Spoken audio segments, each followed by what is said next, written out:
שלום לכולם וברוכים הבאים לפודקאסט של שוונג, לעוד מהדורה מג'ירונה, ממחנה האימונים של ישראל פרמייר-טק, הקבוצה הישראלית, קבוצת הרכיבה, המקצוענית.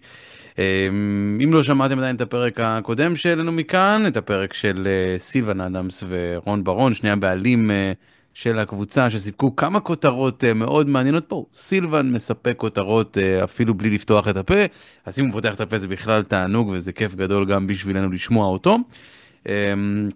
חייב לשתף אתכם שכשאחד הדברים שחשבתי לעצמי, את מי אני ארצה לדבר כשאני אגיע לכאן לג'ירונה, היה לי מאוד ברור שזו שאיפה שלי לדבר עם דרק ג'י. דרק ג'י, למי שפחות מעורה, זה הרוכב הכי טוב היום של ישראל פרמייר-טק, הכי שלם, הכי בעל פוטנציאל, והאמת אפילו זה כבר מעבר לבעל פוטנציאל, כי הוא כבר הוכיח את הפוטנציאל שלו. הרוכב הקנדי הזה בין ה-27 הוא באמת משהו מיוחד. הוא פרץ לפני שנתיים בג'ירו של 2023, ג'ירו באיטליה, שהוא הפתיע את כולם. אני חושב שהוא הפתיע גם את עצמו, גם את הקבוצה שלו. הוא היה שם פשוט הרוכב הכי לוחמני שאפשר. זאת אומרת, כל פעם שהייתה בריחה, הוא נכנס אליה. כל פעם שהייתה תקיפה קטנה, הוא תקף גם.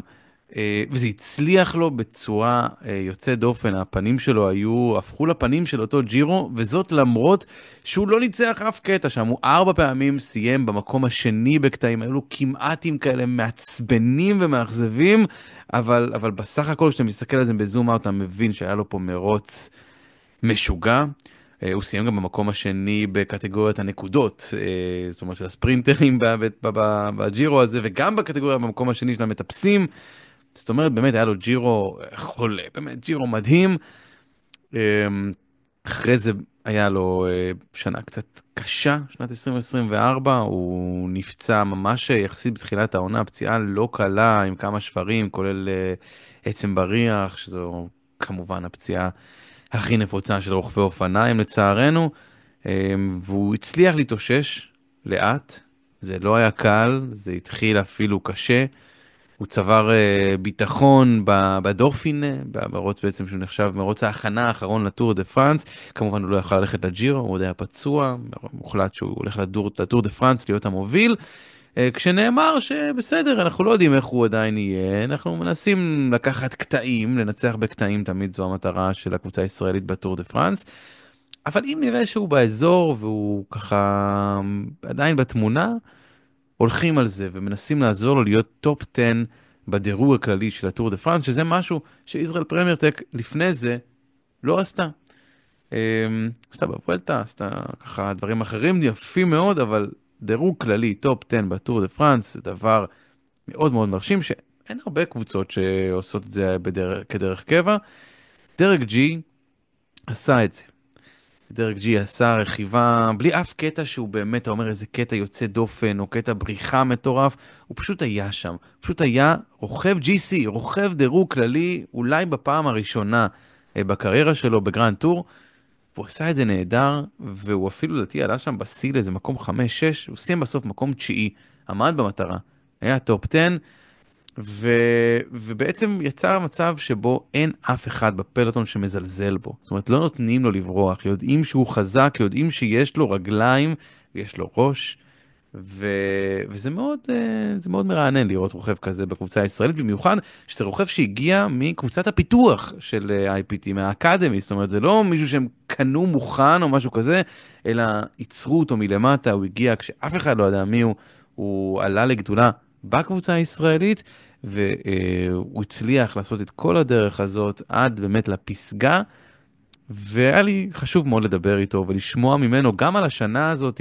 הקשה שהוא עבר, הוא מספר עליה באמת בגילוי לב, כולל לרגעים המאוד מאוד קשים שהיו לו שם במרוץ החזרה באברוצו, שהוא התקשה להתמודד עם רוכבים באמת חלשים ממנו בהרבה, והיה שם בשיפולי הפלוטון, אבל הוא לאט לאט ככה חפר עמוק וחזר, וממש היום, בזמן שאני מקליט את זה, הוציאה הקבוצה ההודעה הרשמית, אני עוד ככה שמעתי את זה ממנו עוד לפני זה, שהשנה הוא לא הולך לטור דה פרנס, השנה הוא חוזר לג'ירו באיטליה, המרוץ שבו הוא עלה לגדולה, המרוץ שבו הוא פרץ, הוא הולך לשם כדי להתמודד בדירוג הכללי. אני חושב שהמטרה ככה די מעומעמת שמספקים כאן אנשי הקבוצה, זה לנסות לשאוף לטופ 5. הם לא אומרים את זה גם בכל רם, זאת אומרת, זה משהו ככה יותר מאחורי הקלעים, כי זה גם מאוד תלוי בקבוצות האחרות ומה הם ישלחו, וזה מאוד תלוי במסלול שעוד באופן אירוני לא פורסם, אבל מנסים אותו בתור רוכב דירוג כללי. וזה מאוד מתיישב עם מה שסילבן אדמס אמר כאן בפודקאסט הזה, בפרק הקודם, שהוא שואף, קבוצה שואפת, ב5 שנים הקרובות, לשים רוכב בפודיום של גרנד טור, והוא עוד אמר יותר מזה, בפודיום של הטור דה פרנס. אני לא יודע אם זה יהיה דרג ג'י או רוכב אחר, יש הרבה רוכבים מאוד מוכשרים וצעירים עכשיו בקבוצה, הקבוצה באמת מאוד חזקה השנה, ואפילו קבוצת הפיתוח חזקה, ואתה יכול כבר להתחיל להריח משם חבר'ה שעולים למעלה. אני לא יודע אם זה יהיה דרג ג'י שיעשה את זה, אבל כרגע הוא בוודאי הכי מוכן והכי קרוב לזה מכל הרוכבים של IPT. אז ישבתי איתו לשיחה מאוד מעניינת. אני חושב שאולי אחד הדברים הכי מעניינים זה לשמוע ואפילו לראות את הפנים שלו כשהוא מדבר על נדב רייסברג, הישראלי שלנו, הרוכב הצעיר הזה שבסך הכל מתחיל שנה שנייה בקבוצה, ואני יכול להגיד לכם גם מתוך הקבוצה ומתוך מחנה האימונים, שזה לא יאמן כמה הוא אהוב כאן, ולא רק מבחינה אישיותית ומבחינה חברתית, אלא גם מוערך מבחינת הרכיבה שלו, כמה שהוא ורסטילי וכמה שהוא, כמה שהוא שם, כמה שיש לו את זה, שוב, לא כרוכב GC עדיין, אלא כדומסטיק, אבל אומר, כבר אפשר לתת הכותרת ישר כאן, אומר דרג ג'י, אני רוצה אותו איתי בג'ירו, ואני מבין למה נלחמים עליו, ולמה כל אחד, כל רוכב רוצה אותו לצידו בכל מרוץ. זה מעמד מאוד טוב להיות פה, כמובן. אני אישית מקווה שתהיה לו גם הזדמנות אולי באיזה מרוץ קצת יותר קטן, באיזה מרוץ שלבים קצת יותר קטן שיתאים לו להיות גם המוביל ולא רק הדומסטיק, אבל אולי זה לא יקרה השנה, אולי זה יקרה בשנה הבאה, וזה לא מאוד משנה. שוב, רוכב צעיר, רק שנה שנייה, ולשמוע את הרוכב הכי בכיר של הקבוצה היום מדבר ככה עליו, אני בטוח שגם לו זה יחמם את הלב, ואם הוא לא ידע את זה, אז עכשיו הוא ידע. אז הנה, הראיון עם דרג ג'י, מג'ירונה, מחנה האימונים של ישראל, פרמייר טק, פתיח, ואנחנו עם דרג.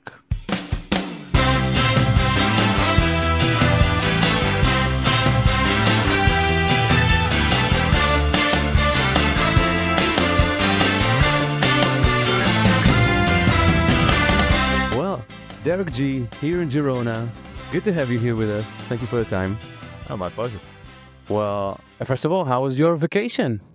Oh, it was nice. Yeah, super nice off season.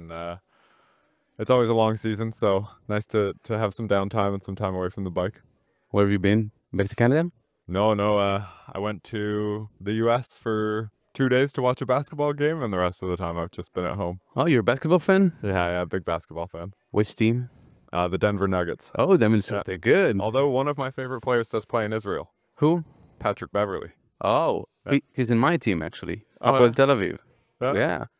Yeah. So maybe we can arrange something. You come to Israel to shoot some hoops, and he come to ride a bit.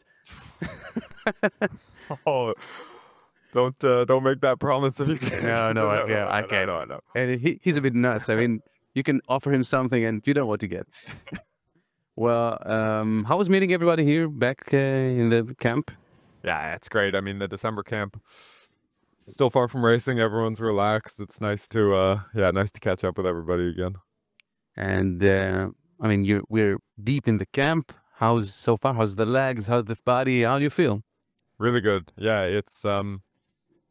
it's new for me because both my first seasons pro, I started in Tour Down Under, so super early, and now I won't do it this year, so it's tough to kind of keep it a little more relaxed because it feels like racing's right around the corner, but we still have a while. Yeah, I know that one of the things that you do here is like talk about the next season and the calendar, which is, I guess, super interesting for everybody. You know your calendar yet? Did you have the meeting? Yeah, I've had that meeting early in the camp, which is nice because then I'm not thinking about it forever. But yeah, it seems like a nice build up to the Giro, which will be the big goal of the season. The Giro. Yeah. The place that you gotta say made you a star. It was definitely yeah, my first results in the pro scene, so I'm really looking forward to going back.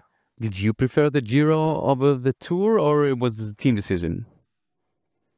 For next year, it's yeah, I mean, I was asked, but I think everyone kind of agreed that the Giro was the way to go, and just see if I try and focus on GC, just try and see how far I can go. You know, for the Giro, for us, the Israeli crowd was really the place where we got to know you, and you know, your face was all over our TV. I mean, almost every day in the break. But still, you have something missing there, I think. Yeah, for sure. My memories from the 2023 Giro are good ones, but yeah, I definitely have a little bit of unfinished business there. I know it's still very early, but do you think you're gonna go for the GC there, or for like stages? Yeah, it will definitely be a different approach to last time. So it'll be all in for the GC, but again, it's bike racing. You never know what can happen. You know, one mishap that takes you out of the GC and the plan changes. So hopefully that doesn't happen, and hopefully it's all eyes on the GC. Yeah, you say that a lot of things can happen, and it seems like almost everything happened to you last year. A big crash, a collarbone, other stuff. Take me there. I mean, it was pretty hard, I guess. Yeah, I think a big goal for the season last year was to have a good mix of racing to kind of discover where I could do best. Unfortunately, in the first classic of the year, yeah, I broke my hand, collarbone, got a concussion, and that was 7 weeks gone. So that's the whole classics block, unfortunately. And yeah, luckily the season still went well. The summer races, the GC races went well, but yeah, it was a shame to miss the classics. I think we know that for you, right, it's not only physically, it's also mentally. I mean, getting back from such an injury, how was it for you? Yeah, it's tough. It's tough being on the couch. I mean, we're in this sport because we love it. So, and the first big block of racing of the season, and you have to sit and watch it. I mean, I love watching bike racing, but when you know you could be in the racing, it's yeah, it's not easy. It's not easy mentally, but it's also a motivator to do the stuff that's not fun, like get on the trainer and, you know, do all your rehab properly and just make sure you can come back as quick as possible. I think that your first race coming back with D'Abruzzo, right? Mm-hmm. Yeah, and it was kind of rough there. Oh, it was rough. It was rough. I did not have. Take me there. I did not have good racing legs. It was just it was a great race to you know, get a couple days of racing in a stage race, and yeah, it's not motivating when your first race back. People are riding past you left and right, and you know it's going to happen. I mean, you have to refine your race legs. You have to ride back into it. You have to, you know, get that form back that you have to race to build. But yeah, it's tough mentally the first couple of times when you know the level that you want to reach and the level you're working towards. But when you're not there, it's a fight. Yeah, I think the draw was there, right? In the car. Yeah. I love racing with Dror. Actually, he was at the Tour as well. So yeah. It was it was cool. He was great because he was kind of like, hey, you know, first race back, you have to expect this. It's gonna happen. We know the level you can get to, and so it's encouraging to have a guy like that in the car. And maybe the next big moment of the season was the Dauphiné, of course, which we all were bursting in flames. I mean, it was such an amazing race. Did you expect such a performance there? No, not even a little bit.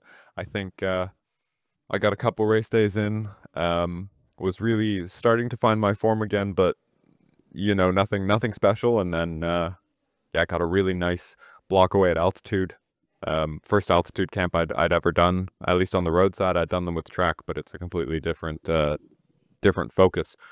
So I went and did my first altitude camp for the road, really focused on those kind of GC efforts.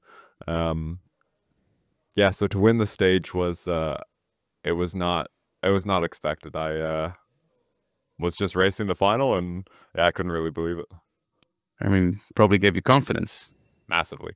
I mean, especially after, you know, you do a race like Abruzzo and you're getting smashed, and then yeah, you just keep putting the work in. The legs start coming back, the form starts coming back. So that's really a nice reminder of the level that you can race at. Especially when you've taken a lot of hits to the confidence earlier. Yeah, and right after that, of course, the Tour de France. When I talked to people in the team before the Tour de France, everyone told me, yeah, our main goal is to win stages, but, you know, if Derek is there in the final week, we'll help him be in the top 10. But what is it like for you? I mean, what did you expect? Yeah, it was a bit... It was a tough tour in some ways. I mean, obviously it was amazing in almost every way, but there were some points where I really thought, you know, okay, maybe I have the legs to win a stage, but of course you have to give a lot of that up to try and fight for GC. And I was telling myself, if I go through these 3 weeks and I end up 11th, then I feel like I've missed a lot of opportunities. And, you know, I was kind of 1 foot in, 1 foot out for a little bit, a little hesitant to fully commit to the GC and, you know, sacrifice chances to go on the break, to go for stages. And, yeah, it was just this massive relief after the last stage to cross the line and still be in the top 10. And, yeah, that made it all worth it. Just finishing there and being able to look back and always have a top 10 in the tour is, that's something special. Yeah, but I think that it's harder for you now because people know you. I mean, at the first Giro, nobody really knew your strength. And when you go to a break, okay, Derek G goes on a break, okay. Now, nobody's letting you go on a break. Yeah, I mean, I think luckily in this era of the sport, there's riders that that everyone else is looking at, you know, in a race.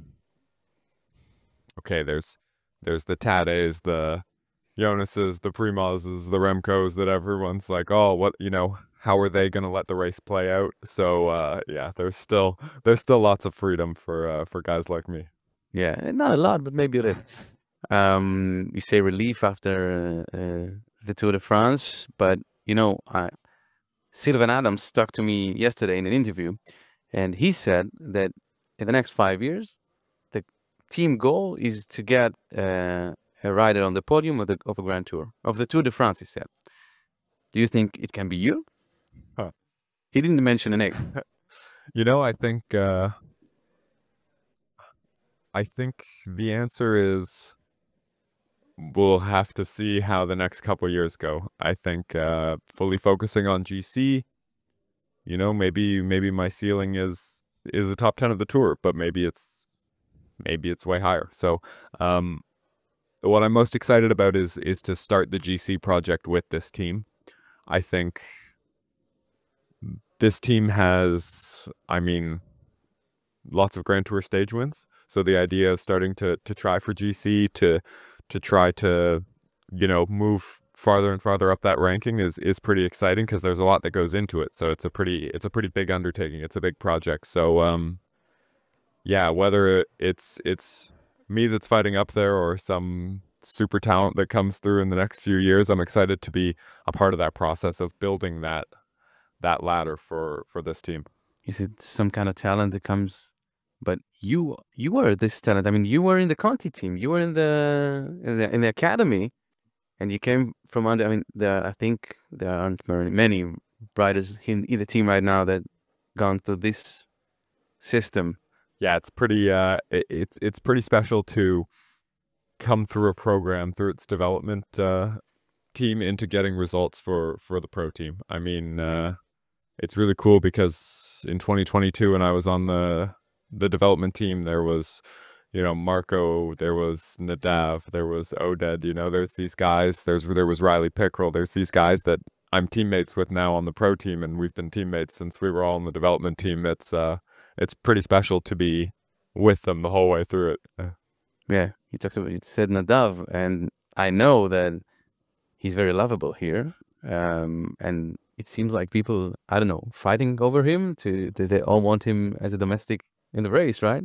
Hey, when you're that versatile and yeah, that good at what you do, and more importantly, he's just a great guy to be around. You know, Yeah. he brings a really good atmosphere to the team. So I'm not surprised that probably every racing group wants him. You want him as a part of also it. in the Giro? Yeah, of course. Yeah. Of course. I mean, Nadab is, yeah, he's fun to race with. I've been racing with him since, January of 2022. So Wow. it's, yeah, it's fun to be his teammate. Well, I mean, it's an Israeli team, and you have Israeli riders, 3 right now. We had 4 last year. Of course, the Israeli crowd cares about them a lot. What else can you tell me about the Israeli spirit here in the team? Yeah, it's really, I mean, it's great. I mean, yeah, this is an Israeli team, and I don't know that there's a team around the peloton that has the atmosphere within the team that we do. It's Really? unbelievable. It's every race we go to it's fantastic. I mean, genuinely, I love being a part of the team because all the riders get along so well. The staff is incredible. You know, like it's just fun to be a part of. So yeah, I mean, I love it.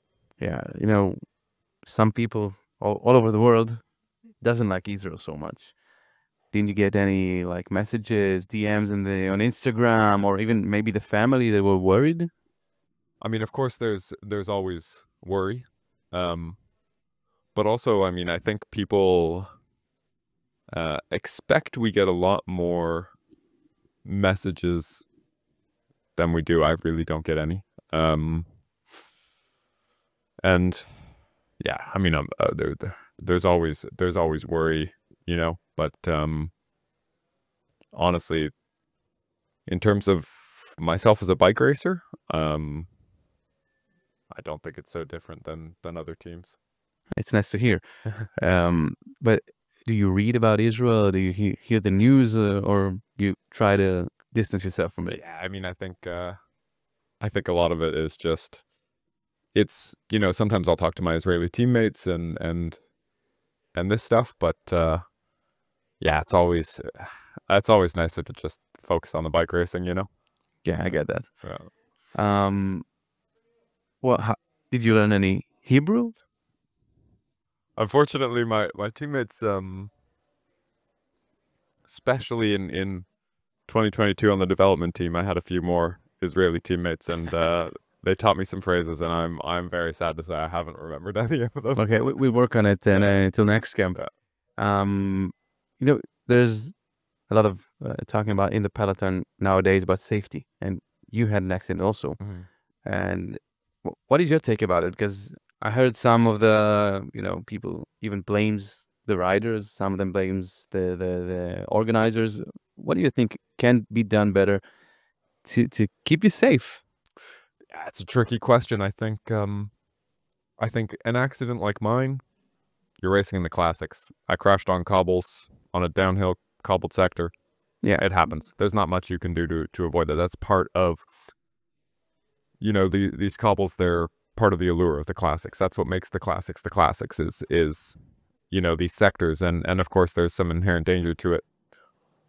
Obviously there are some steps that need to be taken, but it's also hard for me to say from going into my 3rd year professional, because when you have guys who have been pro for 10, 15 years and seen the change in the peloton, the increased speeds and maybe the increase in crashes, I don't know. it feels like it. Yeah, then certainly it feels like there's more high consequence crashes. So there, I think you can get maybe a more nuanced opinion, or a more, you know, I think a lot of them say the sport needs to slow down, and it's whether that's equipment changes or whatever it is that slows the sport down. Then yeah, it's just such a tricky one, because I mean, if it was a simple answer, you know, then it would have already been implemented. Of course, I'm sure there's people at the Riders Union and at the UCI who whose job it is to think of this stuff, and yeah, they'll keep working towards it. But yeah, obviously something needs to be done, because there's been a few too many tragic incidents.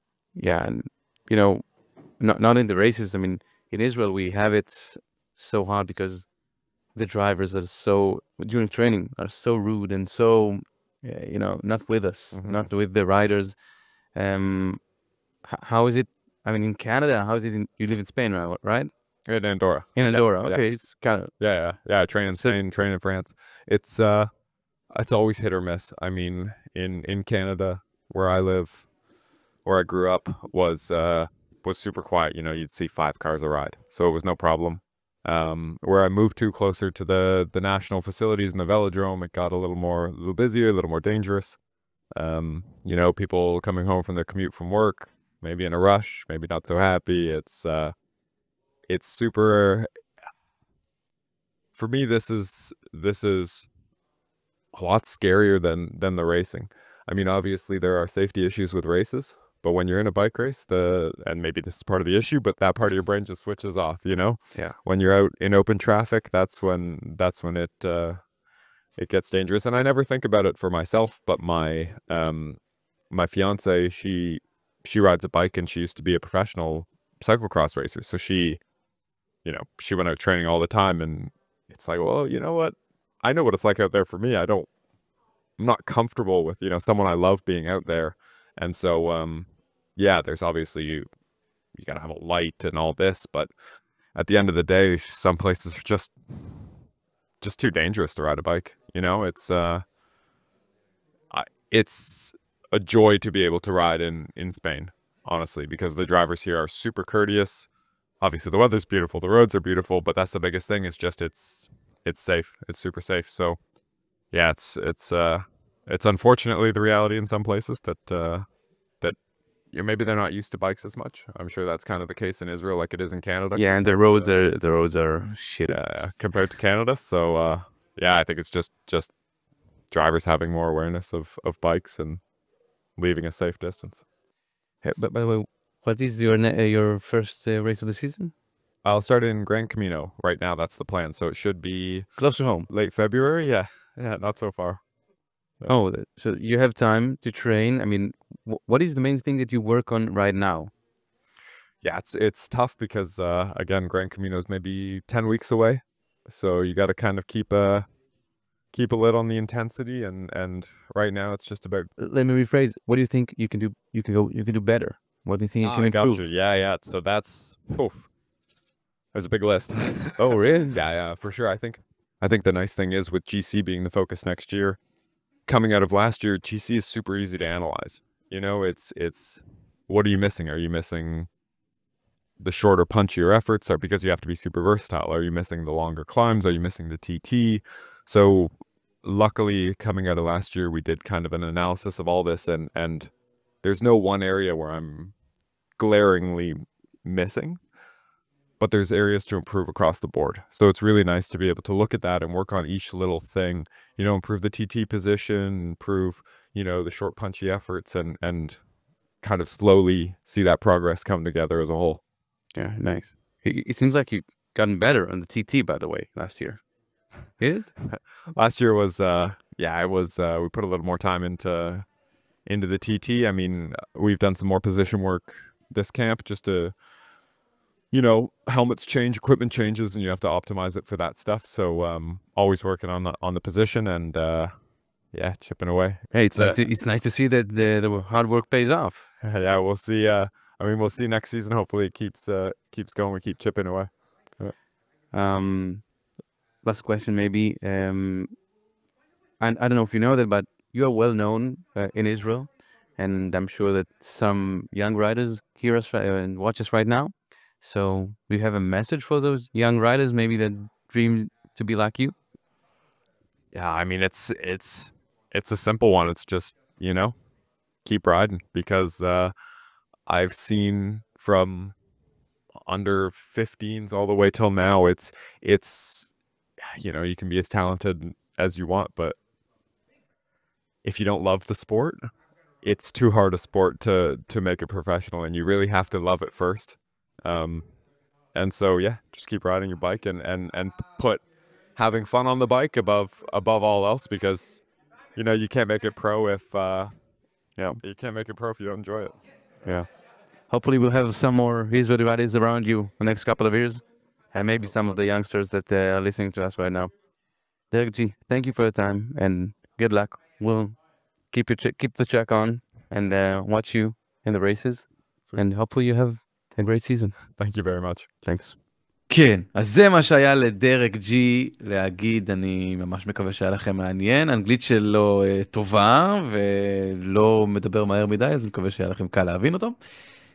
בכל מקרה, אני יכול לספר לכם שיש עוד הפתעות שהכנו לכם מהמחנה כאן בג'ירונה, לאט לאט נשחרר את זה כל כמה ימים, ניתן לכם איזה משהו נחמד, ויש למה לחכות, גם מבחינת התכנים וגם מבחינת העונה הזאת של ישראל פרמייר טק, ששוב, יש תחושה של משהו מיוחד בעונה הזאת, אחרי העונה שעברה שהייתה עונת צי, ואנחנו כמובן נעקוב אחריהם, ואחרי כל הקבוצות בשוונג, אתם מוזמנים כמובן, אם עדיין לא עשיתם זאת, לעשות לנו סאבסקרייב, לעשות לייק, עקוב, כל אחד והאפליקציה שלו, גם בספוטיפיי, אפל פודקאסט, יוטיוב, זה כיף שיש גם וידאו עכשיו, אפשר לראות גם בספוטיפיי את כל הפודקאסטים שלנו, ואתם מוזמנים כמובן להיכנס לשוונג co.il, ולעקוב אחרינו ברשתות לעוד הרבה מאוד תכנים מעניינים, אופניים, ריצה, טריאטלון, שחייה וכל מה שביניהם.